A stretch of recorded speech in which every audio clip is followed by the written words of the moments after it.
Maybe don't know. This time, this time, this time, this time, this time to build, this time to build, this time to build, this time to build, this time to build, this time to build, this time to build, this time, power, this time to build, power, this time to build, power, this time to build,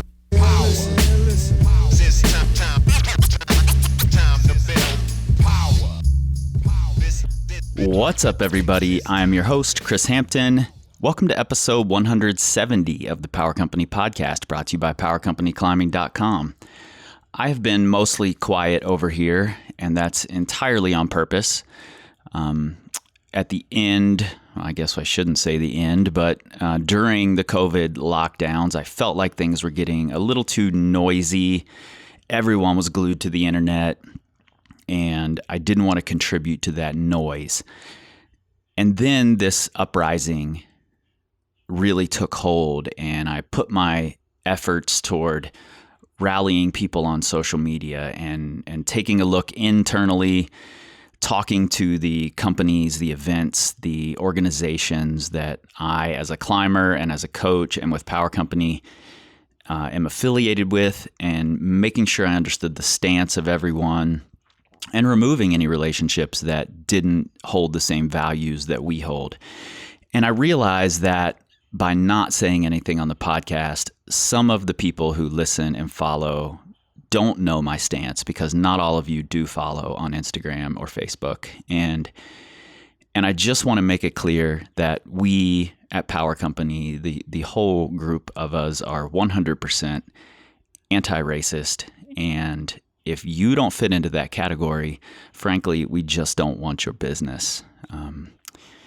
The systems that are in place to promote oppression are not something that we're okay with. And the stance that we take from here on out needs to be a much stronger stance than we've taken in the past. And this is something I'm just learning. Today's episode is a repost of a conversation that I had in July 2018 and released shortly thereafter with Bethany, Seisha, and Montserrat from Brown Girls Climb. And I had just met these three women at this point, and I've come to understand how powerful they are through the fact that they've all, in some way, educated me since. And I've never reposted an episode before, and I do this now because this is my starting point going forward. And we do this in life, we do this in training for climbing. You don't start where you'd like to be, you start where you are, and you build from there. And maybe this episode can be your starting point as well. From here, the podcast is going to see some changes. We're still going to be talking about climbing, having the same interviews we have. The board meetings will continue, of course. I've been talking with my friend Mario Stanley, who runs a podcast called Sins and Suffers. And Mario is going to be a regular voice on the podcast, both as guest and as host. We're going to make sure that Black stories are told, Black voices are heard. And in many of those conversations, I'm out of my depth. And Mario is really an excellent teacher, and I'm looking forward to having his voice, his opinions, his perspective on this podcast.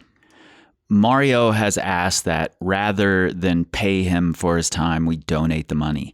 And that's exactly what we'll be doing. A portion of the proceeds from the Patreon for the Power Company Podcast every month will be going toward a business organization, a charity that supports the movement that's happening to bring equity and diversity into climbing and beyond.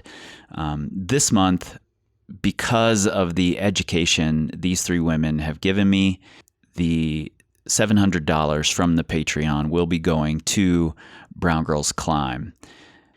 And if you are looking for places to donate or ways to help, we've compiled information on our website at powercompanyclimbing.com/a uprising-resources. You can also find that link right there in your show notes. You can find a link to Brown Girls Climb in your show notes as well. So please go check them out and support their mission.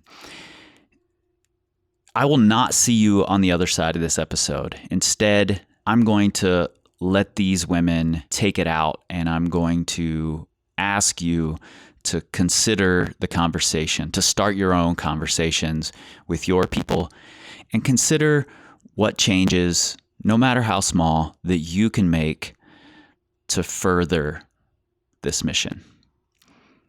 All right, let's get into it. And to have women who look like you teach you, it's just so powerful. Yeah, I mean, this is about climbing, but it is about so much more than climbing. Power. This time to build power. This time to build power. This time to build power. Tal vez alguien más te la dará. Como la flor, como la flor. I don't know what she's Con just doing. tanto amor, con tanto amor, me diste tú.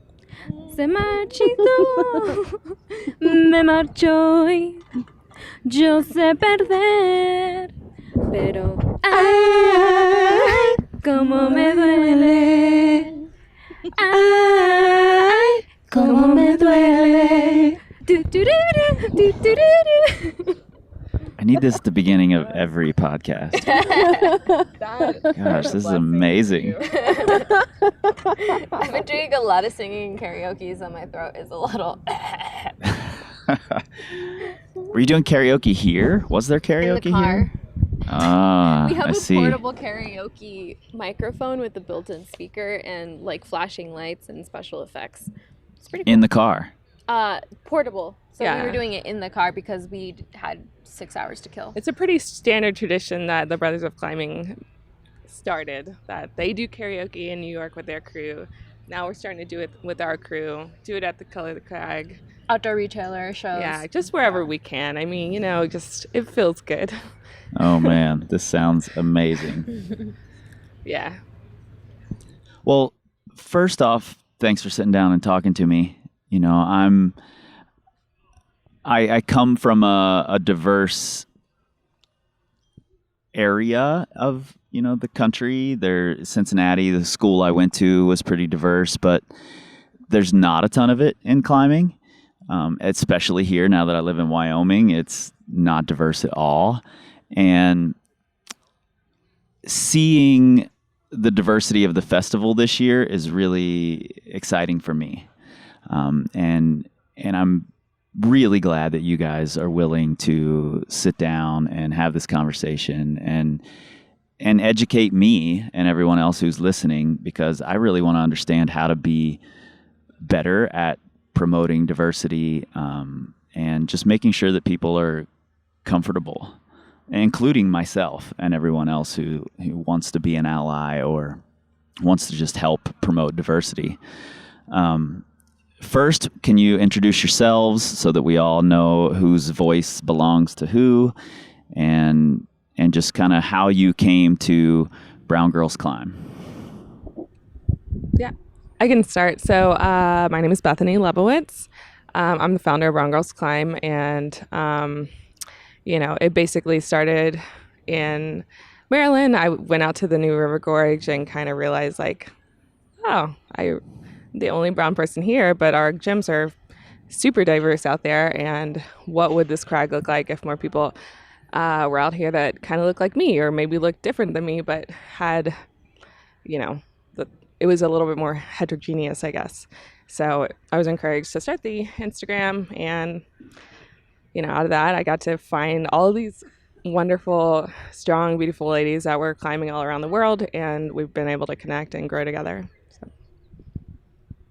I'm Seisha McGee. I am one of the leaders of Brown Girls Climb in the Colorado area. I live in Denver, and I have been climbing for about 3 years and had not tapped into a an organization that promoted anything around diversity in climbing. So I mostly climbed with white guys, which is kind of interesting. The dynamic is very different. So I actually met Montserrat and started to follow Brown Girls Climb on Instagram, and got plugged in that way, and completely changed my view of the climbing community, and has also changed where I want to go as a climber as well, because I feel like I now have a community that understands me and understands what I need at a crag,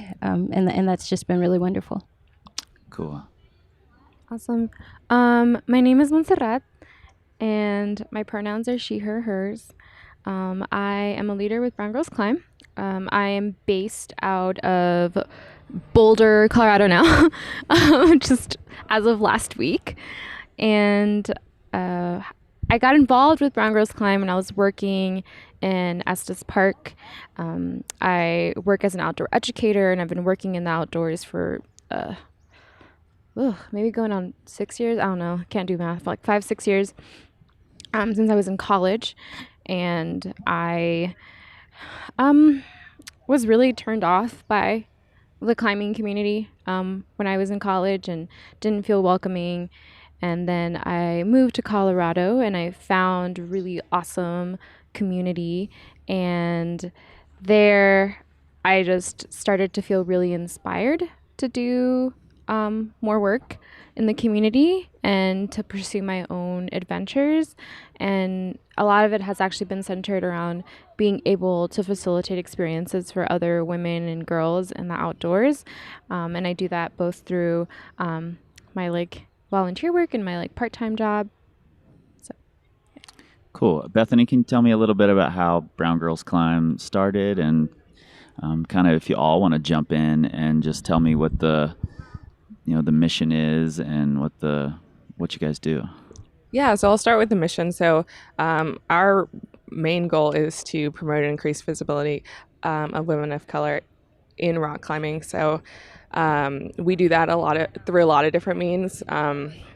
One is really by elevating women who are already in rock climbing. There's a lot of women of color, a lot of people of color that have been in climbing for a while. And so just trying to create opportunities to elevate those voices and share those stories, because unfortunately I don't think, those stories just haven't been shared within the traditional climbing community. So we're really trying to take that challenge on for ourselves.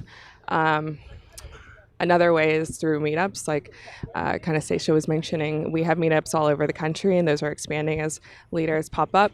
And those are really for, climbers that have been climbing for a while, and people that just want to have a really comfortable space to experience climbing. They may never come back. They may come back. We hope they do. But it's a space that we hope that people feel that they can kind of relax into themselves. If they want to talk about the day or what's going on in the news, they can do that.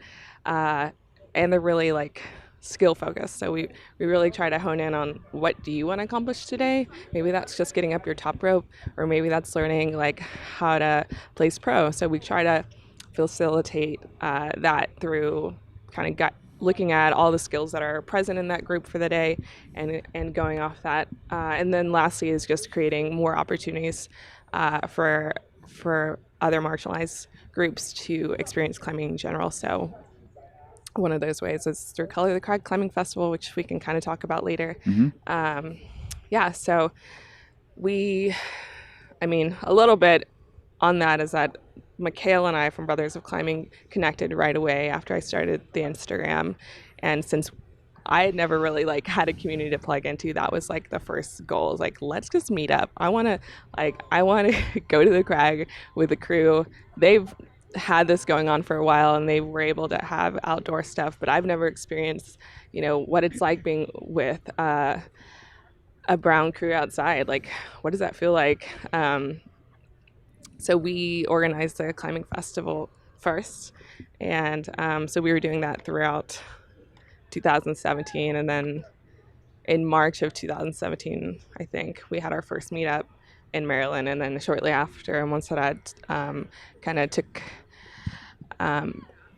initiative and started the meetups. Her and Chela Orlando Garcia started meeting up in Denver. So, yep.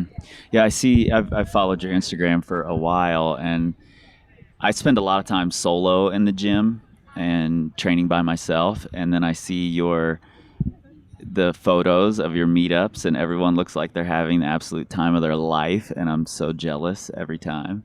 I'm like, man, I need a crew like this to climb with. Everybody's having so much fun, and I'm just in here banging my head against the wall. So I think it's really cool, and I think it's interesting that, and I hadn't thought of this, that you don't necessarily have the experience of climbing with a brown crew when you just start climbing on your own, and because there's just not much of it, or it's not easy to find, I guess. Yeah, I mean, climbing in general, and that's something we just have to recognize, and space requires a lot of privilege, whether that's time or resources to get equipment or to buy a gym pass or to have a car, transportation to go to the crag, or, the social capital to know, who to ask to show you the way. I mean, there's so many issues that kind of tie into getting into the space. So, or even if you don't know who to ask, everyone in the space looks like you, so you feel really comfortable asking. Right. Yeah, that's really important. Yeah. You guys hosted a clinic yesterday, 2 days ago. Or was that yesterday? Yesterday. All the days blur together at these festivals. I woke up this morning and I was like, it's Sunday. And they're like, no, it's Saturday. Yeah, I've been doing that all week. Cool, okay. Yeah, crazy. And Grace yesterday said that it was one of the most beautiful things she's experienced. Tell me about the clinic, how'd it go, and what'd you guys climb on, and where was it? So we actually had a mixed group, men and women, in this clinic yesterday. We were teaching them how to lead outdoors. So we did a mock lead clinic. And I think what was really beautiful about it was everyone was extremely receptive to everything that we were teaching them. They were just really eager to learn. We taught them all of the basics of leading outside. How to clip, how to use a quick draw, how it should be placed on a wall, different belay devices, falling, back clipping, Z clipping. So we taught them all of these things, and then allowed them to, at their own pace, when they felt comfortable, to attempt to lead, and not lead exactly, but they were mock leading. So it's just pulling up 2 ropes. Right. And I think truly the beauty of it was just the space that was created. I feel like everyone felt really comfortable being themselves. Lots of really authentic conversation happened at the crag as they were learning. People felt comfortable talking about their fears, but also their successes.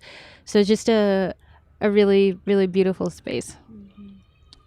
Yeah, I work in the outdoors, and a lot of the things that end up happening is that as women of color working in the outdoor industry, I mean, I think this is just across the board, right, in this world, when you look at pay disparities and leadership percentage, which you got to look at some.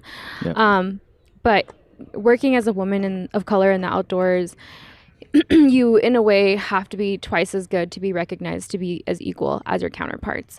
When I started working in the outdoors, people would, when I first started, it was weird. I didn't really know how to explain what it felt like when my participants would constantly go to my white male counterparts and ask them questions, right, ask them for directions, ask them for anything. And me just kind of being I need to overcompensate. I need to show that I really know what I'm doing. And so that's what it has to be in the outdoors in a way. And it doesn't feel good. It doesn't feel like that's where it needs to be. But that's what it kind of has to be in order for you to be recognized as being equal to your white male counterparts. And even not just white male counterparts, but anybody. I work at an organization that serves women and young girls part-time. And I work with I'm the only woman of color on staff there at the moment. And I work a lot with other white women as my co-instructors, or even as my assistant instructors, and me being the lead instructor. And public, like other climbers, participants will constantly go to people, my other co-instructors, and ask them for questions. Just assume I don't know, assume that I'm a participant, different Right. things like that. And that's just something that it's just that's what it's always been like for me, working in the outdoors. And this clinic yesterday, it was not like that at all. Like, everyone was asking each other questions, like people were asking instructors, and it felt really validating to have people listen to you and not question if you knew what you were doing, or if you Right. even knew how to climb. If you like, it's like that's like a thing we always get, we go to the gym and it's like, oh, are you a first time climber, even though you've been to that gym for like a month? And you're like, no, like you just saw me 2 days ago. And they're like, oh, do you need to do a belay test, or do you need to do a belay clinic or something? And you're like, no, I'm checked off to lead belay. And it's like just like having to constantly explain your existence in these spaces. Yeah, and I just experienced that for the first time, and it made me really uncomfortable. I won't name any names, but I had a friend in town of Asian descent, and she I think we all know was who you're talking about. yeah. And she was making a film with a big company. They were going to use my gym, and the guys running the show called me and asked me the same questions they had already asked her. Yeah. And I was just like, what is going on here? Why, she's totally qualified to answer these questions. Why ask me? We had one of our leaders who is working with a company whose name I will not name because they're doing dope things. She's doing a biking and climbing trip. Mm-hmm. And they sent her a photographer, and the first question the photographer asked her is if she had ever climbed trad. And she was like, this entire expedition is a Right. trad expedition, like trad climbing expedition. Right. She was like, and we pitched this to you all. And then she called them back and she's like, I can't, like, no, like, I'm not going to work with this dude. And it's like constantly being asked, like, do you know what you're doing? Mm-hmm. And I think if we're all to be honest, I feel like if an entire community is constantly questioning whether you are capable of doing the things that you've been doing for years, you start to question yourself as well. And I think that's a huge problem, because people who are constantly questioned also start to look like maybe they don't know what they're doing, because Sure. if everyone is questioning whether I know how to lead climb, Yeah. It gets in your head. can I lead climb? Yeah. Yeah, you lose the confidence and become a little timid, and that's not a good place to be at all. Yeah, especially if you're already battling that. I will say to this point, for our festival, there's probably like, I mean, I don't have the numbers off the top of my head, but a good majority of our climbers were new climbers, but the other half, like the other largest group was climbers who have been climbing for 5 to 10 years. So, that was surprising for me also, but hopefully that information gets translated back to the climbing community, that, just because you see someone that looks different from you doesn't mean that they're a new climber. I mean, you can obviously look all over the world and see that, but especially here in the States, because we have such a, such a history too. And also just to have the space here at the festival to have people of color in leadership position, like having more of that. I go to these festivals, I go to these climbing events. We've all been to these type of events, and I don't ever see any people of color in leadership positions. And I think a big part of that is just getting connected. We want to talk to our own friends and only invite our friends, but we have to go beyond that. If we're going to address this problem, we have to get educated and extend our hand to other places. And those people are very skilled, very capable, and it allows for a really special space where these new climbers were able to like be in a clinic that I don't know if there's ever been a clinic with 4 women of color, instructors. That's pretty epic, actually. I'd like to know whether or not that's ever been. Yeah. No, it's pretty awesome. And I'm not an outdoor instructor yet, but Montserrat and Grace are, and like to be able to see them in action at a climbing festival where they like really deserve to be at, like teaching was awesome. In Wyoming, nonetheless. Yeah. Maybe the most Republican state left in the country. Yeah, I mean, I don't know. Where's Florida, North Carolina, South Oh, Carolina? yeah. Good point. Have you been to the I South? was like, Good this is how I point, grew up yeah. in North Carolina. We both grew up in the Georgia. South. so- yeah, well, in Texas. Oh yeah. Yeah. Yeah. Jerry's out on whether or not that's the I South, don't. but I don't think it's consider the South. Texas to be in the South. There's And like it's point of attention. Yeah, for it is both a of point of us. attention. What about Kentucky? Oh Where do they no, fall? nope! I knew you were gonna bring We were it gonna up. go that. Her partner's just- from Kentucky, and we also I was just had curious. a He call. knows. I don't have a horse in the race. I was We'll just talk about curious. mac and cheese later.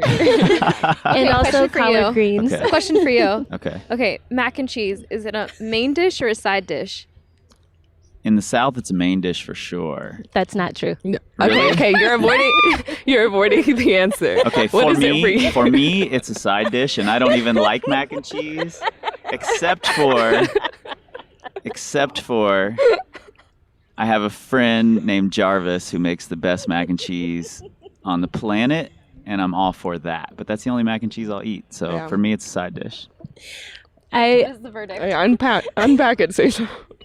Sisha, I've back to never you. heard of this like duel before. It was really funny. Though. so it's interesting. I read this book and I read this book recently, and it was a black woman that was dating a white guy, and she was coming to terms with her identity and her identity as a person dating a white man, and towards the end of the book, as she's like accepting that, she asked him, she was like, hold on, mac and cheese, Our is it a main relationship dish? hinges on this. Exactly.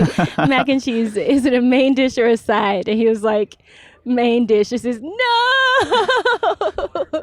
it's a side for sure. Though I think it's more of a side in the South.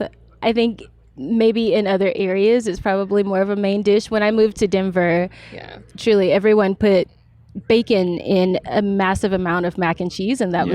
was the It's meal. like a main dish, but like twice the price and less options. Yeah, yes. Or lobster mac and cheese is a famous one in Denver. I can't go there for Yeah. sure. No way. Yes. Yes. Yeah, I'd be in a food coma for sure. I love that mac and cheese is what determines whether a relationship's going to work or not. Oh, you want another question? Because I've got Sure. one for me. I'm in for Okay, questions. tortillas, corn or flour? Tortillas? Corn. Okay, good job. We can be friends. Good job. Yeah, Good we job. we just had flour tortillas at my house the other night, and I threw a fit. So like it's like a thing. Like when my partner and I started dating, like we went out. He's also a white dude, and I was like, so like the waiter asked him like, oh, do you want corn tortillas or flour tortillas? And he's like, oh, I'll take corn. And I was like, Te amo. oh my god! I was like, did you just say corn tortillas? But then he wanted lettuce and tomatoes and No, ground beef, okay. and, No, and no. it was trouble. He doesn't. He has standards for his Mexican food. Good. It's really You should. awesome. Yeah, you really should. I've taught You him should. well. No shredded lettuce and tomatoes on your tacos. No, That's or not a cheese, thing. or sour no cream. cheese, no cheese. Ugh, No. I just can't. Oh my goodness. I walk Onion, away. cilantro. Yes, Limon. that's it. Those are Salsa. appropriate toppings. I should probably be thrown away listening to this. I've gone down on some Tex-Mex. I won't lie, but that's like it's another category. You have to respect that it's a totally It's a different category for sure. So when you all are out climbing most of the time, are most of your partners other brown people, or are you climbing with white people often as well? Just out of curiosity. I think it's kind of a mix, honestly. Like, what's been cool about Brown Girls Climb is that we are able to really organize women all over the country and find a crew, but that's still happening. So, it could be really small. And our meetups are once a month because we still have jobs. We still, nobody's a Right. full-time climber. Right. Unless you are. Yeah, I mean, no, I'm I'm not. just thinking about people we meet up with. Oh, yeah, I think yeah. everyone has jobs, so organizing schedules can be really challenging. So, oh, sorry, yeah, I'm doing like Justin. So yeah, when we can meet up, we certainly do. but we climb with a lot of different partners. You know, we're pretty psyched to get climbing and to hone our skills. I think more importantly, like we want to learn more about safety and rescue. We want to learn more about trad. We want to learn more about leading. Like wherever you're at, people are excited. So any chance we can get. But that intermediate space of like really honing in on your skills and having the opportunity to get that mileage in can be really challenging. And that's one of the reasons I love like the type of clinic that we had, because like getting that mock leading experience is actually kind of challenging. You need 3 people. What if you only have 2? What if you're only just that one? One of the men that were joining us yesterday was like, you know, I go in the gym and I boulder, which is how I started, and he wants to he has got some pretty big goals, but he needs partners to do that. And you know, so I mean it's a problem for everybody. I think it's even a larger problem if you're a woman of color, because you've got a lot of different power dynamics going into climbing with other people, that especially climbing with males, white males. So I don't know if you want to add to that. Yeah, for me, it's definitely a mix. So for work, the organization mostly serves white women. And so I climb a lot with white women. All of my co-instructors are white women. And then in my personal time, I have like a couple of friends who I feel like pretty safe and secure going with, who are dudes. And normally though, like I default to climbing with these ladies. Like to me, that's just like my safe space. Like if I want to go climb something hard, then I'm gonna go climb with them, because I know that I'll be supported, and just like it's a different feel for me for sure. Like it's a different mental game for me when I'm like with my crew than when like I'm with people who I'm like, oh yeah, like you want to belay, like I'll go belay you. Don't really feel that stoked to go climb something hard right now. But I think definitely for me, you know, like it's a lot about having those conversations before I get to the crag around like, you know, one big thing for me is like climbers use the word beaner a lot. And it's a really derogatory word towards Mexican people. Right. And so I am the person who has those conversations with my co-instructors. I'm like, when we're teaching our students, we're not going to use the word beaner. Like we're going to use the word carabiner. And then having that dialogue around like why. And even with my personal climbing partners, I'm just like, we're not going to use it. And if it's someone who can't understand that, then I'm like, cool, like we aren't going to climb together. Because if you can't respect a simple request, like, are you really going to have my back if something happens at the crag, which things have happened at the crag for me. And I want to feel like I have people there who are going to support me. Yeah, that's honestly something it's never even occurred to me. So I'm really glad you said that. Yeah, it's pissed off a lot of climbers. Well, and it's funny because like when I think when I was first learning to trad, I was with a friend, you know, he's friend POC, but he used the word beaner, and I was like, I was still getting used to the climbing community. I've been called a beaner a lot in my life, and like it totally took me by surprise. And then it took me a while to figure out what he was talking about. Right.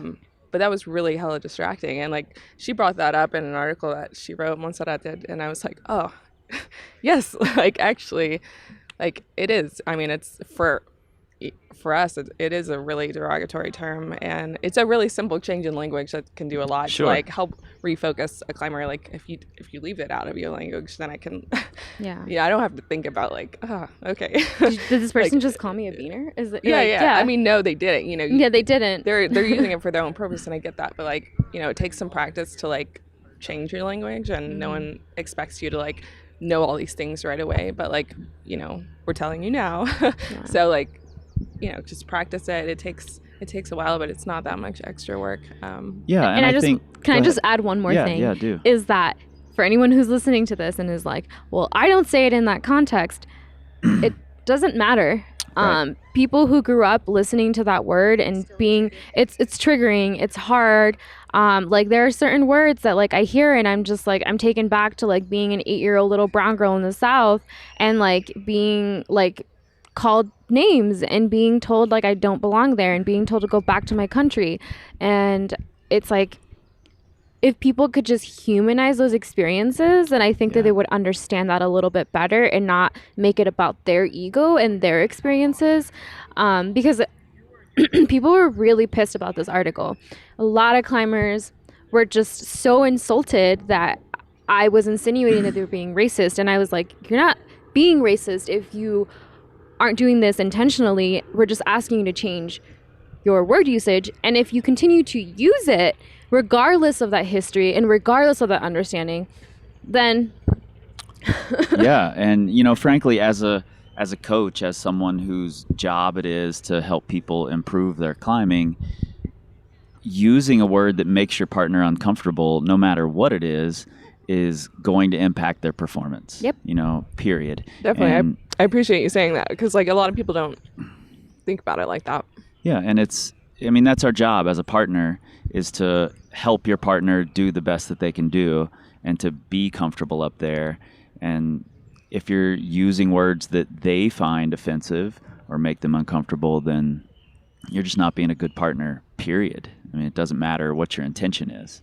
Yeah, and I think I just want to like challenge people to think about these, but also really step inside yourself and see, okay, like, who's your family, who's your friends. Like, if you were climbing with someone and they use language that was offensive to someone in your family or yourself, like whether you have like a mental or physical disability, or if you have, if you come from a certain background, or if you have certain preferences, you'd probably want to say something and speak up and say, oh, okay, like this is actually what you're saying doesn't really help me. It doesn't encourage me. So, can we talk about it? Can we unpack it a little bit more? So like what we're asking it is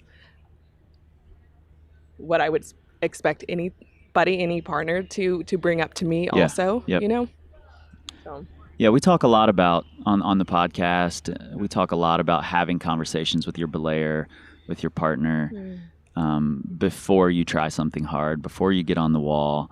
My wife and I have battled with this over the years, because when she climbs, she can read every little bit of anxiety in my voice when I'm belaying, and that doesn't help her at all. Mm-hmm. So I've had to completely change the way that I coach, so to speak, and I'm just using coach as encourage her while she's climbing, to help her out. And I encourage every partner to do that. So using words that are derogatory isn't helping anybody, whether you find them derogatory or not. Yeah, I typically ask myself, like, okay, do the words and the language I'm using, does it encourage, discourage, or distract? And if it's distract and discourage, like, why am I using them? We're psyched to be here. We're a positive group. Like, I love the climbing community because we are positive. But if we get on this defensive mode, we get our feelings hurt, we really have to look past that and think about, like, how can we make this community the best community it could be? And there's so much potential there already. Like, the tools are already with us. It's just applying it to our relationships with other people. Not only that we're around and we choose to be around, but also people that we come into contact with in the non-climbing world and in new spaces. So yeah, and I think you and I talked at the bar the other night. Basically yelled at each other over the music at the bar the other night. And I said something that I'm not sure I communicated very well. I'm not sure I'm going to communicate it very well right now. But when all of these conversations first started, and there are some voices out there who make really great points, and they make them loudly, and that can put a lot of people off. Which is fine. I think we should be made uncomfortable about some of these things. But my first reaction was to defend climbing. I mean, that's how I felt in my reaction. As if climbing is some community that's up above every other community, because it just happens to be the one I'm involved in. But in reality, we want it to be that great community. So these are conversations that are really, really important. And I think we have to look past the initial gut reaction of trying to defend this thing that we're a part of, and really just work to try to make it a better community. Definitely. Yeah. I mean, it's not impenetrable to like the rest of the ills of society. Like, we have a huge organization of people, and that's just what's going to come out of it. Oh, sorry. That's right. Sorry. I was like, oh, okay, good. She's like, stop talking, jeez. Yeah, that's it. This is just reality. You know, I hope people can get past that anxiety that they feel about this ownership of pride, and that there's no faults in the climbing community. There is, and like, it is our responsibility as climbers, because that's what we do on the crag, is like call you out if you don't know something, or if you are saying you do and then I see you, you know, doing some shady stuff. Like, I'm going to call you out because I don't want to put myself at risk, and I don't want to put other people at risk. So that's what we're doing right now. It's really no difference, and we want to continue to improve this space for other people as they enter it too. Yeah, I was just going to say, I think that because the climbing community has been so white male dominated for years, as it's opening up to include other folks, I think there is an expectation or an assumption that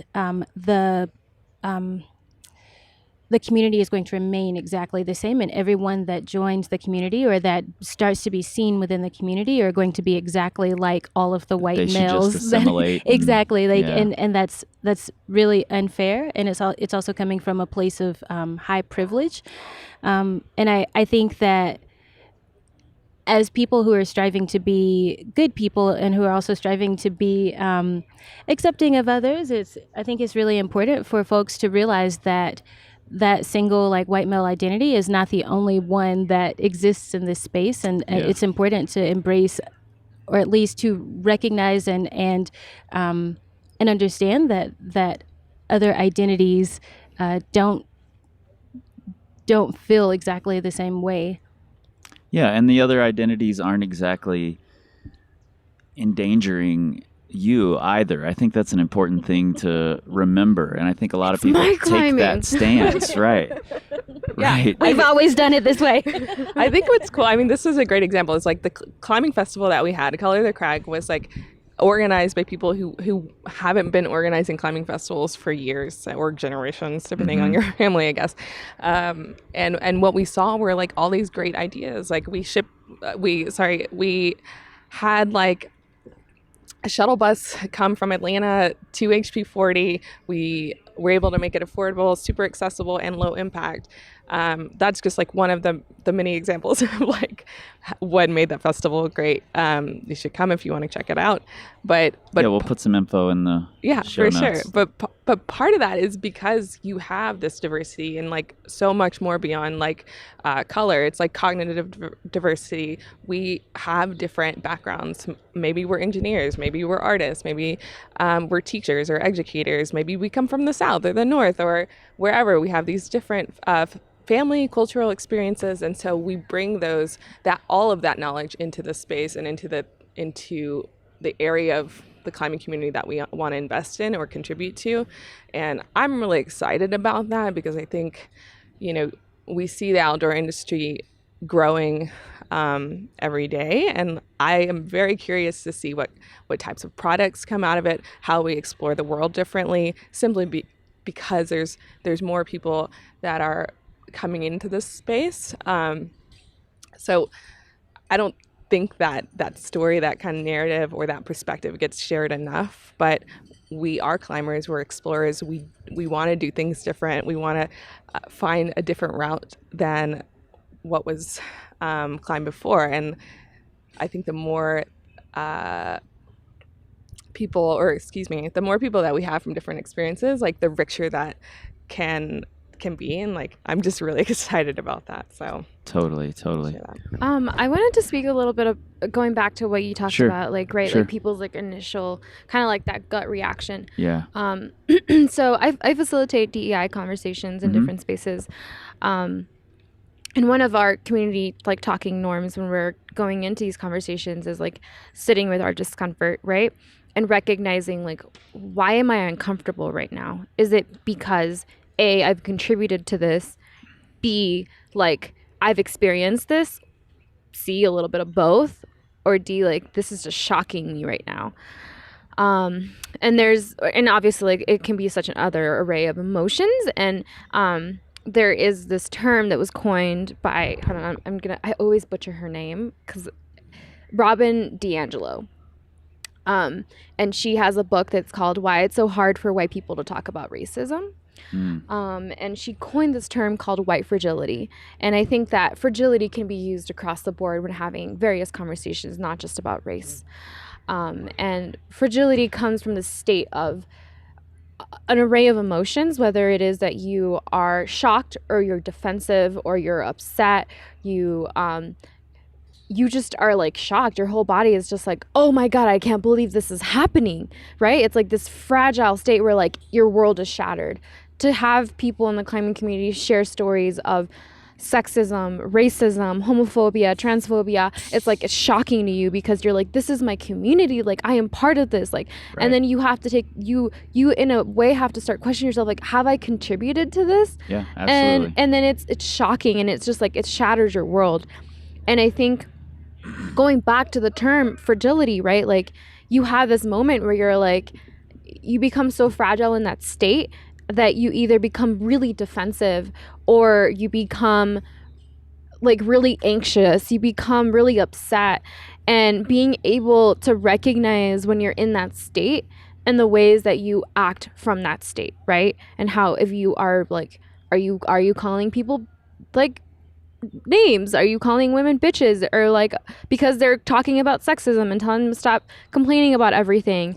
Are you telling men to take off their purse when they are climbing because they are afraid to get to the next bolt? Right. Yeah. Right. It's just like things like that. Like, what are you doing when you're in that state and really sitting with that and exploring it? I think that book is really great, and she does a lot of talks around the country. And she really coaches people on how, she focuses on the white community, on how you have conversations around racism. But I do think that the term fragility can be used across the board when we're having so many other conversations, because it's a state of just like having your whole world shattered in a way because you just had never really heard it before. And, you know, I experienced it a lot working in the outdoors. Not just in climbing, but like in the outdoors in general, when I'm talking about things that have happened to me or the kids that I work with, and people are just like, that's not true. Like, I Right. can't believe that's happened. And I'm like, it has. Like, who are you to tell me that this has not been my experience? But I'm a woman and it's never happened to me. Exactly. Right. I actually got a lot of that response from my conversation on the podcast with Shelma. Nearly all of the negative feedback I got were from other women saying, this isn't true, this doesn't happen, this isn't a thing. And it really made me realize that there is this division, you know, that I wasn't even aware of. And Montserrat, I think you're right that I definitely questioned myself in those ways. Like, am I contributing to this somehow? And I've looked back at a lot of the music that I put out years ago, and there are a lot of words in that music that I would never use now, you know, that I'm growing. And I think that's another important piece of this, that we have to realize that there may have been things in our past that we did, things that we thought, beliefs that we had that don't hold up to our standards now. And that's okay. It's okay to grow. I think that's what we do we're as humans, people. we Yeah. grow. I mean, I'll pop in and say, like, you know, I'm a person of color. I'm biracial, half Mexican, half white. I grew up in a lower income area and definitely had my slew of terms thrown at me. But I also grew up in the South, and I learned a lot of phrases, a lot of like dichos, a lot of sayings, Southern sayings. And I was confronted a few years ago because one of these terms, like one of these sayings that I used, was offensive towards towards a black woman that was a friend of mine, and she brought it up to me, and it was really hard for me to take, because I was like, oh man, like, what? Like, we just grew up, you know, I heard all sorts of people use this term or use this phrase, and so it's hard to receive criticism, but that was probably the most like transformative moment for me to understand like how I can just like these simple changes in the way that I talk and the way that I interact with people can stop discouraging people and start like promoting growth for them, or being able to interrupting the norm. yeah, exactly. And now I can go back and be like, hey, actually, like, you may have not known this like phrase was hurtful, but it is, and like, let's talk about it together. Let's try to find something else that we can use. So I mean, this is not, I mean, there is a lot of burden on the white community to change. There's a lot of work to be done to like educate and learn and grow, but this is something that we're doing all the time, because we have our identities, but we don't necessarily always understand or relate to other people. So we have to learn to be sensitive to those and try to figure out ways to really be an ally to other people too. No, I was just going to say, I feel like I'm constantly learning the ways that ableism has shaped our view of the world, and breaking down my beliefs about the norms in that space as well. So I feel like Definitely. in a lot of things that we do, I mean, we're all constantly being challenged to realize that we are not always the norm, that there are others that exist in this space and that have the right to be in this space, and that we should recognize and respect. Yeah, I think unfortunately, like, race and color gets so, like, there's so much tension around it that people get, man, it's a sore spot, and it's really frustrating that we don't look at this as an opportunity for us to grow as people. Yeah. But It can be a really scary conversation.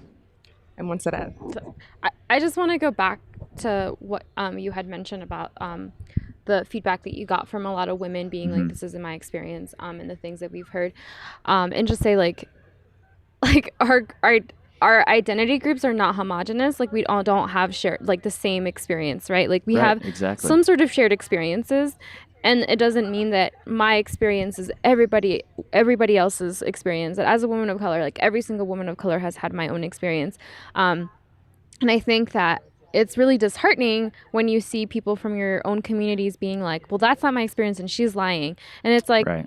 why? Like, why not allow those folks to have those experiences? If that's not yours, then great. That's awesome. I applaud you. I'm happy for you. I'm so glad that you've had a supportive community. But that's not the case for all of us. And even when we have conversations in our own communities, like Bethany and Sage were talking about, it's not just like, oh, we're people of color, so we're perfect. No, like, there's so many things that we're figuring out. Like, when we talk, like, all these intersections of our identities, even like, I work a lot in like women only spaces, and I'm constantly having conversations around transphobia, because like, some people are like, no, like, trans women shouldn't be in these spaces. And it's like, what? No. and it's like, it's baffling to me how people can advocate for spaces for themselves and not see the importance for other people to have those spaces. And it just kind of goes back to, I just want to remind people, like, we're not homogenous. We don't all have the same experiences. When you hear one of us speak, we don't speak for our entire community. Right. Like, it is our experiences, and we're advocating for certain things to happen. And that doesn't mean that every single brown woman you're going to meet from now on is going to experience racism, sexism, and at these intersections in their climbing. Like, a lot of us do. And I know that there's one out there that's like, wow, like, I've had a great experience. My community has always been diverse. And I'm like, that sounds dreamy. Like, take me there. well, not everybody's going to be able or willing to talk about that too. That too, It's just yeah. like, you know, just respecting that there's different perspectives and experiences out there. And I think if you don't understand what that means, like, I think you can probably understand your experience as a single non-parent to like a married parent, or other people out there and listening to that podcast, like those, how your own identity can change throughout your lifespan, and what those changes look like, and how those changes may influence like who you are around. Because, you know, maybe you don't want to be around a bunch of single guys that only want to talk about the crag if you've been up for, you know, 13 hours taking care of a newborn. Like, Right. you know, like, you probably want to be around some other dads or some other moms that understand that, you know, like, that's a really easy example that I think a lot of people all over can kind of understand, hopefully. Yeah, absolutely. I think it goes that we have a lot of those dividing lines in the community, and dividing lines is the wrong word, but just these little groups that congregate together, and we tend to congregate with people who have the same goals, the same priorities, things like that. And I think that's a really important thing to recognize, that goes across all lines, you know.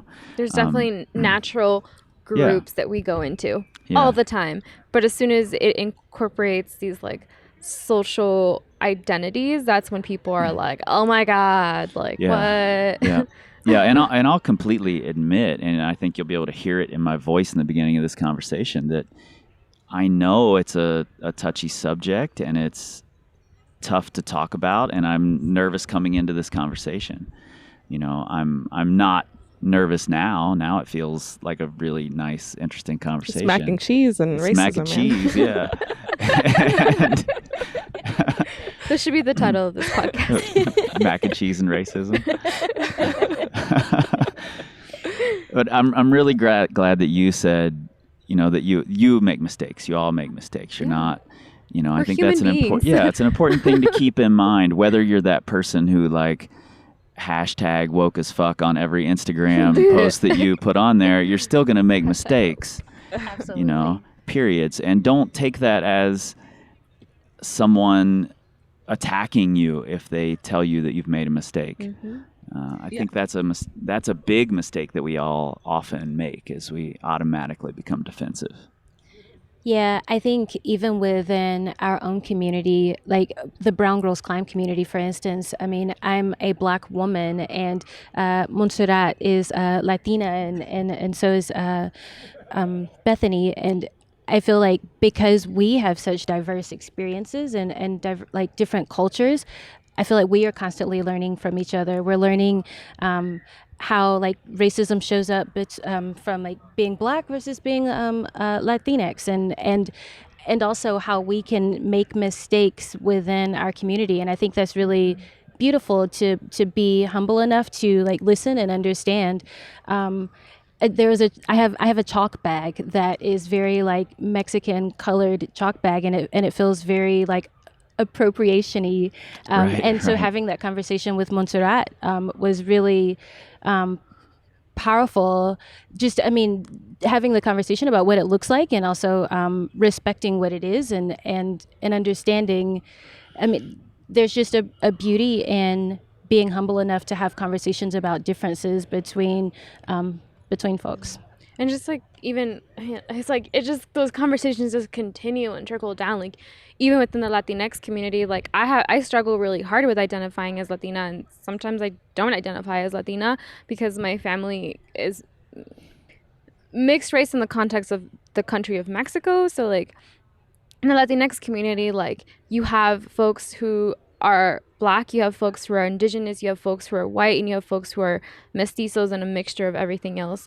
So even within the Latinx community, like the existence of like anti-Blackness and anti-Indigenism is like a thing. And it's hard like to be in like a Latinx community that is like so focused on like, oh, like these things that don't really uplift the beauty of Latin America, and also the hard history. Like it was actually Seisha who was giving me a little bit of the rundown of numbers of like how many African slaves were in South America, like in Brazil, and then between Mexico and the Caribbean. Like the US, was it Brazil? The United States? Brazil. Yeah, And Brazil accepted a whole lot more Africans than the United States, and I think that's something that a lot of people don't realize. So there are a lot of Black Latinx folks, probably a lot more Black Latinx folks than there are like Black Americans today. And it's just like it's a thing, is like, how do we have those conversations in our own communities? Like that's just something that I constantly struggling also with, like my family, like on my mom's side, like being Indigenous and like having those practices, and like people being like, yeah, like it's just like it's hard for me sometimes like to not be able to talk about my own history in the context of being Latina, where it's like Latino is being like mestizo being, and even like the skin privileges that we have within the Latinx community, where a lot of people who are white presenting and white passing, because we have that history of like mixture in our communities and in our countries throughout Latin America. And it's hard to like continue to have these conversations, but we have them because they need to happen. Sure. Seisha, I was going to ask you before you even brought it up, are there times at the Crag where, because you have darker skin than all of us here, are there times at the Crag where that's an obvious point of contention isn't the right word? It's just an obvious point. It's the first that thing comes people up. see. Yeah. Yeah. Yeah, absolutely. I'll say, I think especially if I'm at a crag with a group of white people and people realize that I'm not scary, that I actually laugh a lot. Just for the record, you're not scary at all. She's got some of the best energy I've ever experienced. So thank you. Smile. Yeah. But I think once people realize that they can actually have a conversation with me, then oftentimes the first thing they ask me about is something that they assume all Black people should know, or Right. or is something that we identify with, or just whatever, and that lets me know that the very first thing they saw was my skin color, and they just needed to feel comfortable enough to address it. This didn't happen at the Crag, thank God, but it just reminds me of once in Boulder. Yay! Once in Boulder, this guy, he came up to me, and the first thing he asked me was, "So, what are Black people like? Who are Black people voting for these days?" Right. And I didn't really know how to respond because I don't know. I would hope. I don't know. I do Yeah, I'm in technology. I was slightly shocked, but I basically said, I'm not sure. I haven't picked up my Black phone in a while. Oh, no. Essentially trying to, without saying, whoa, dude, Black people are not all the same and we're not all voting for the exact same person, trying to, in a friendly way that didn't make me seem really scary, let him know, just try to call him in about the ignorance of assuming that we are all one identity and that we are all one mind. Yeah. And I do think that happens quite a bit. I feel like people, if there's music playing and there's country playing, then people play rap when they see me, which I love rap, so sure, I will get down, but just the people instantly see me for my skin color, and they are either avoidant because they're not sure if I'm going to snap on them, angry Black woman stereotype, or if or when they do realize that I'm okay with having conversation, then the first thing they do is try to identify in some way, change their language, use Black slang, and it's right. It can be interesting. Yeah, I've gone through those phases myself. Actually, I grew up in a hip hop community in Cincinnati, or really found myself in this hip hop community in Cincinnati, and I definitely early on tried to talk differently, dress differently, and eventually became my own person that didn't feel like I had to talk differently and act differently or dress differently, or have a rap voice, when I was on stage. So do you have any pictures of this? I guess. Oh yeah, there are photos. All right, well, there are photos. There are words for that. Yes, there are. Yes, there are. And actually, one of my favorite rappers, Open Mike Eagle, who's a really, really intelligent man, has a great line that's made me think probably more than any other rap line in history about exactly what you were just talking about. He says, fuck you if you're a white man who thinks I speak for all Black folks. Fuck you if you're a white man who thinks I can't speak for Black folks. And that's made me think a lot about how I interact with other people, who who I think might have some insight into this greater world that they identify with. You know, it's not necessarily true, and in some ways it is true. Yeah. So Really powerful. yeah. Are you guys going climbing today? No, we are actually, well, maybe later, but we are I'm actually, like, wait, maybe, we're going to go to Sinks maybe. Yeah, I don't I'm know. like, come on, man. But we have to go to the keynote speech. Anyways, we are actually hosting a Climbers of Color brunch in an hour. Okay. So we are just trying to like rally the troops because we see so many Climbers of Color here this year. We Which just is wanted, very different from last year. yeah, we just wanted to create some space for folks to get together and just like hang out because, you know, we don't see each other that often. Yeah. Yeah, it's really nice, and it's like an excuse to eat huevos rancheros, and Oh my God, yeah. Yeah. I brought some homemade tortillas and some salsa. yeah, it's really If you good. could just drop whatever's left off at my, We have some house, that would tamales, be too. Great. Yeah, we got some tamales from Bethany's mom from Texas. Oh, yeah. man. Yeah, we had that at Color the Crag, so I mean, I'm just saying, like, it was a nice, Say we got the best food. yeah. 'Cause these street tacos that they were selling out there. Well, after your brunch, if you guys want to come to the gym and climb together, all of you, bring whoever, you're totally welcome to use it. Just Thank you. let me know and I'll open it up for you. Yeah. Before we wrap up here, I know you guys have some things going on, but I really want to know a little more about something that you said in your email to me, Bethany. I found really interesting and really smart, and Thank you.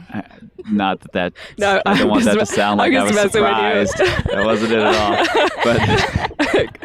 But mac and cheese. See,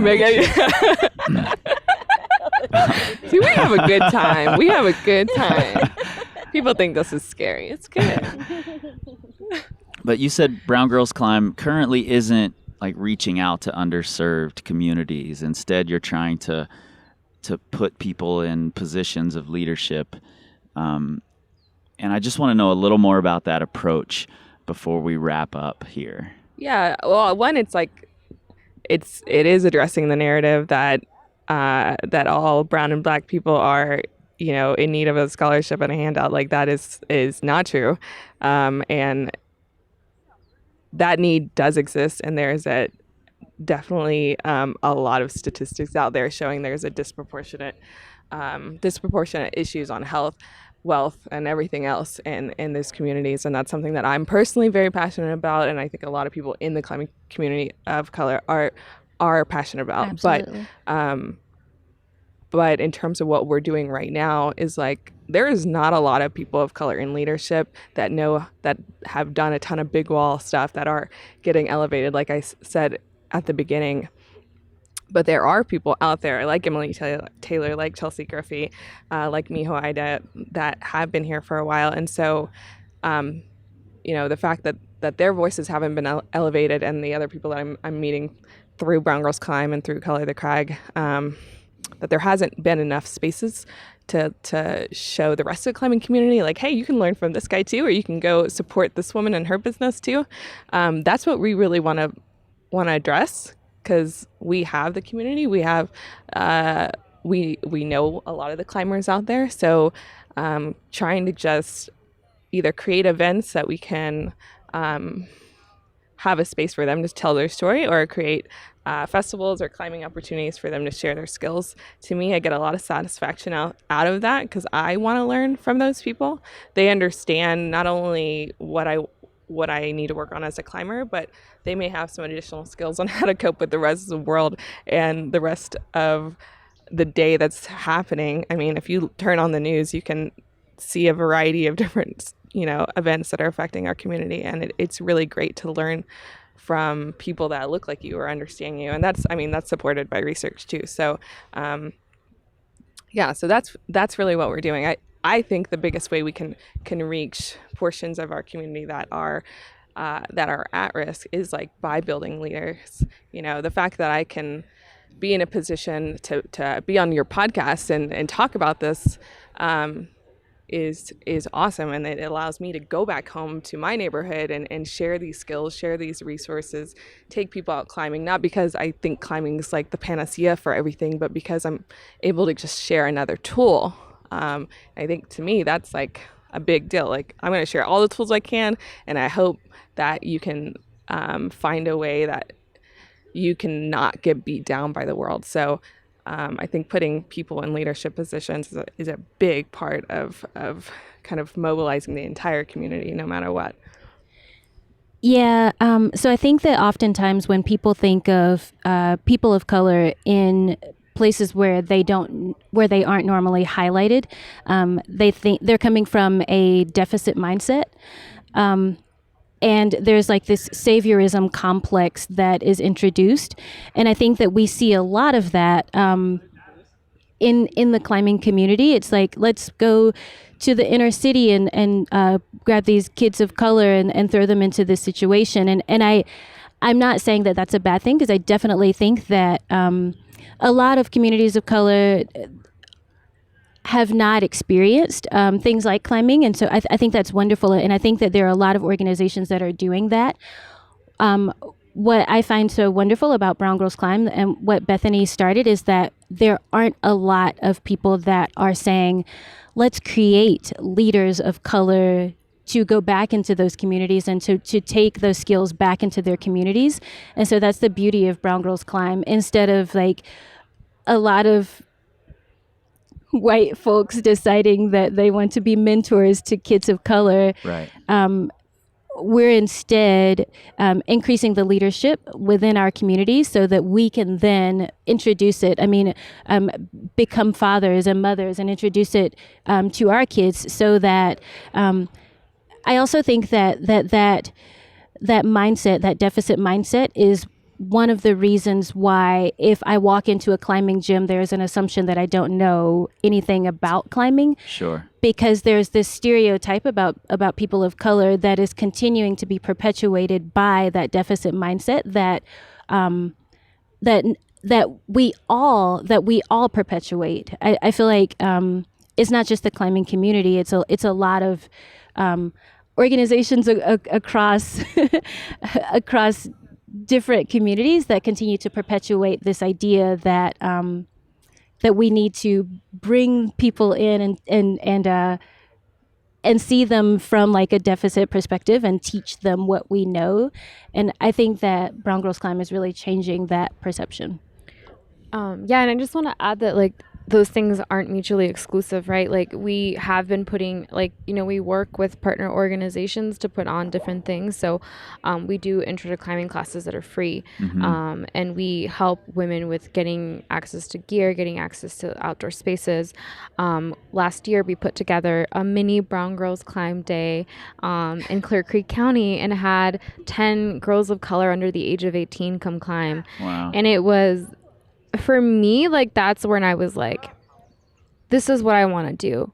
It was a really powerful experience to have 10 girls of color be led by 3 women of color in the outdoors. They learned the basics of top roping.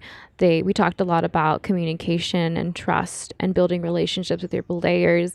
And we did a lot of self-talk.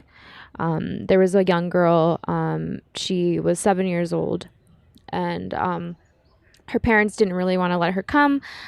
It was ex-coworker's niece, and she really wanted to come, and so my coworker convinced the parents, and they brought her.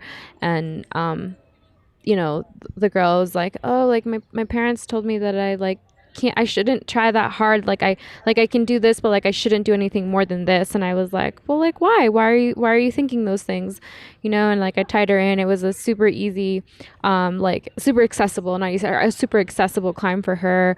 And you know, just kind of coached her through it. And she kept, like, she was crying and she was like, I can't. And then I asked the belayer to just hold her, and I kind of went up next to her and I was like talking to her and being like, you know, where are these words coming from? Like, what is happening? And just like talking through, and like, you know, just hearing a lot of like where that self-talk was coming from, both like societal and like things that she's internalized and things that her parents were saying, and just kind of coached her, and she made it to the top of the climb, came back down, and she like didn't even unrobe. She just like ran over to me and started crying and was like holding me, and she's like, I really liked that when I said I couldn't, you told me that I could. She's like, people don't tell me that. Yeah. And I was like, yeah. Like how many like girls of color do I know, like being a girl of color being told like you can't do something. You're gonna make me cry on my own Sorry. podcast. Damn it. Yeah, it's just like you really begin to believe these things. And to have women who look like you teach you, it's just so powerful. And we did that, and we're also collaborating with Women's Wilderness to have a program called Trailblazers, and we are opening intro to like the outdoors program for women of color. So Black, Indigenous women of color can apply for this program. I'll be the lead instructor, and it's going to be the first time I'll be leading like an all women of color crew in the outdoors. And it just like to think that we have our own community members teaching us and collaborating with other organizations and using those resources and using those venues and those spaces. It's so powerful, and it really is a statement to what it looks like when community works together in the outdoors to create accessibility, to create spaces, and to be intentional about the work that we're doing. Yeah. Wow. Sorry. And Chris, this isn't anything new in the sense that like, climbing's dealing with this now, but STEM has dealt with this for a long time. Right, And, right. there's a lot of templates out there and a lot of ways we can address this. And there's a lot of research on it, both on like what does make someone continue on going into a degree in engineering if they're a person of color. Like the risk of dropping out because of the pressures that they may have at home, or because of financial issues or systemic problems within that academic culture. There's so many issues that can pop up throughout that whole process of getting a degree. It's the same here too. Like, Yeah. if we can encourage people along their climbing career, they're more likely to continue to do it. And I think we forget about that. We get so excited about being offended and like, having to recognize our own part in that process. But Yeah, I was really surprised by a lot of the statistics that you sent me, and I'll be linking to a lot of those in the show notes for everybody listening. yeah, I mean, it's really what drives me. Like I'm first in my family to graduate. And especially with like a STEM degree, it's awesome. Maylise Edwards, shout out to her. She's a great lady in STEM and climbing. But if you're in research, if you're in academia, as a person of color, as a woman of color, you are faced with so many statistics. Like, you learn the statistics. I was introduced to them very early, when I realized that my likelihood to go to college was really, really slim. Looking around your neighborhood or hearing, oh yeah, you're supposed to know how to do this. So you're going and seeing how many statistics are against you. And very little research on like what are the factors that are causing those statistics. Well, more than that, like What are the barriers that can be alleviated? Yeah, and like what are the factors that we hold within our cultures that actually make us resilient and actually like make us awesome? Like there's not a lot of positive research on communities of color. Good point. And so I'm carrying that with me every day at the Crag. Like, I want to do more and I want to see more from my community because those statistics are bullshit. And I think we have the capacity. I mean, we've even climbed, like us three hear our statement, we are all college educated. We're all first generation college graduates for our families. Yeah. We all have defined a lot of statistics and specific to our communities across the board. Yeah. And most likely figured it out on our own because our parents were not college graduates and they had no clue how to tell us what to do, fill out applications, which majors Didn't to speak choose. the language. My family's first generation immigrants. My mom doesn't speak fluent, full English. I was primary caregiver for my brother. Took care of my mom a lot. like we have all overcome. Yeah. Couldn't lot. afford to pay for tuition Yeah. or buy first car. I mean, just a lot of things that were barriers, and I appreciate what you said, Bethany. There aren't a lot of statistics or a lot of there isn't a lot of information that talks about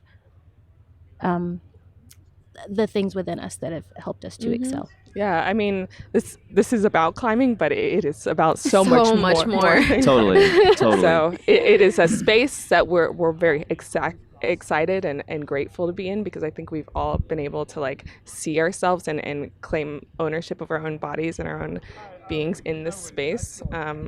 So as many critiques we have, like, I am very proud to be part of the climbing community, because I feel probably in the first time in my life over the past few years as a 30-year-old woman that I feel strength within my own body, you know, and that has taken me a long time to come to terms with, you know, and I want other women to feel that same presence in their physical body, because it many people have that taken away from them. I like Yeah. that's one thing I've also talked a lot about.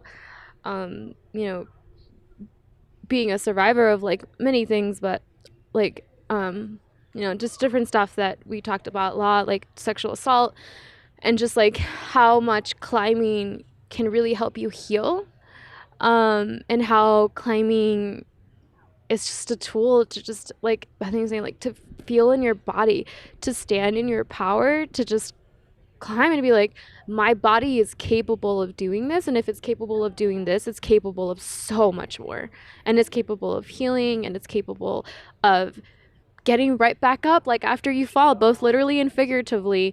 And I use that a lot with the women that I work with and the young girls that I work with, because I truly believe that climbing is a tool for healing. Like, I really do. Like, it deep in my core, like that is why I'm so committed to the climbing community. And you know, I, like Bethany was talking about, like so many of these things are much bigger than climbing, and it's beautiful to just have the spaces to be able to connect them together. Working with a project with North Face, they are going to be releasing a video of of my poetry in an animation mode, and it's just talking about my story and my family.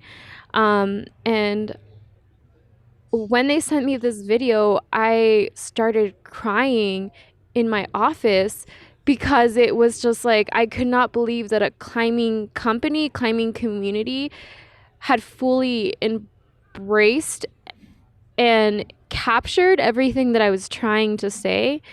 And I think the image that really stood out to me is that they created an animation of my family, and the women in my family have never been together.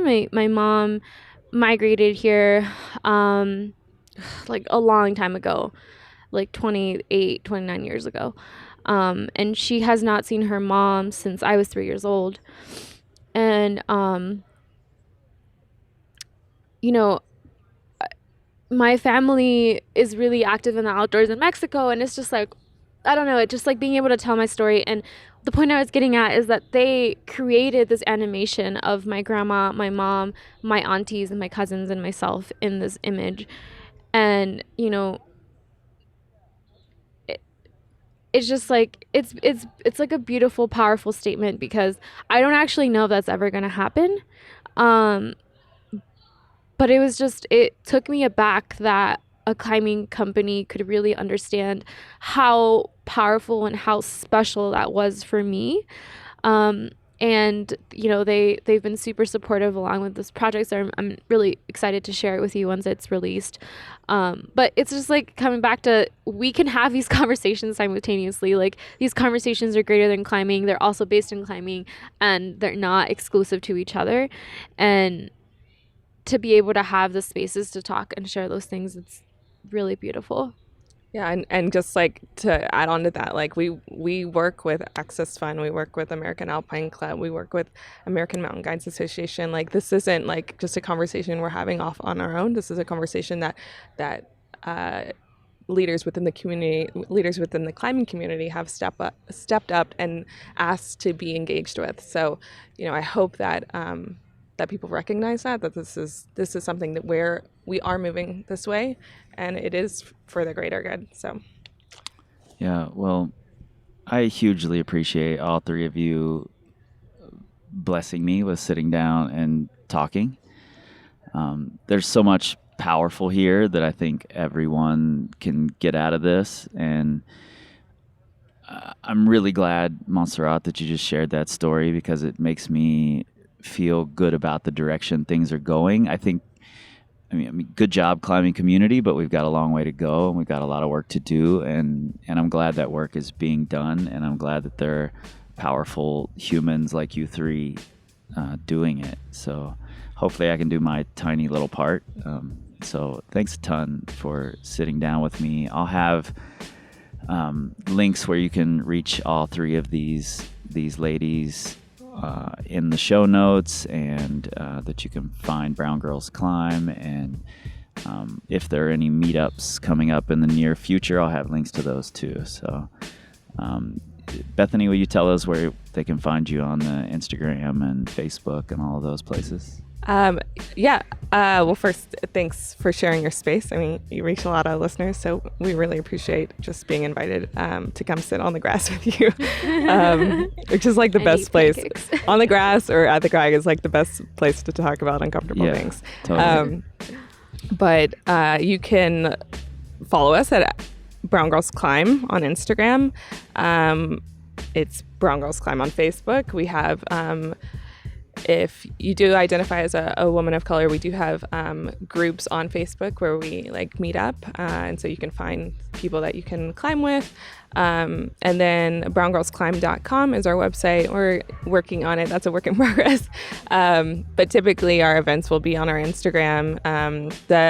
The next event is in the Bay Area at REI in Berkeley. We are doing a summer series over July, August, and September, highlighting Chelsea Griffey on July 31st is the first one, Emily Taylor in August, and Miho Aida in September. And there's information on the Instagram for that. But it's a free event. You guys can invite your friends. We got swag. Yeah, should be really, really fun. They're going to kind of give some stories from their Yosemite days, but also talk about their work in advocacy and kind of share a little bit more about the nonprofits that they're involved in. So We'll also be at Outdoor Retailer Show in Denver if you want to reach out to us there. Yep. Cool. Well, hopefully I'll see all three of you there again. So, and I would love to sit down with you three and anyone else again. I think there's a lot more to talk about and try to unpack. So yeah, we should go climbing. Yeah, definitely. All right. Thank you.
Before you go, can I have one of those two take a photo of us sitting here talking, just so I can put it on the social medias?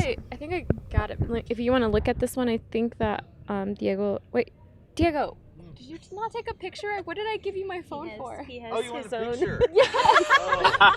Jesus. Oh, do you? You do? Oh, okay. Yeah. Could I use one of those for my social media? Of course. That would be Dope, amazing. dope, dope. I was like, I gave you my phone. I don't think he heard you. What you think? You were I need trying you to take selfies? You were. There's just a bunch of selfies of him on your phone. Yeah. Laying in the grass. Yes. Frolicking in the flowers. I know. It's just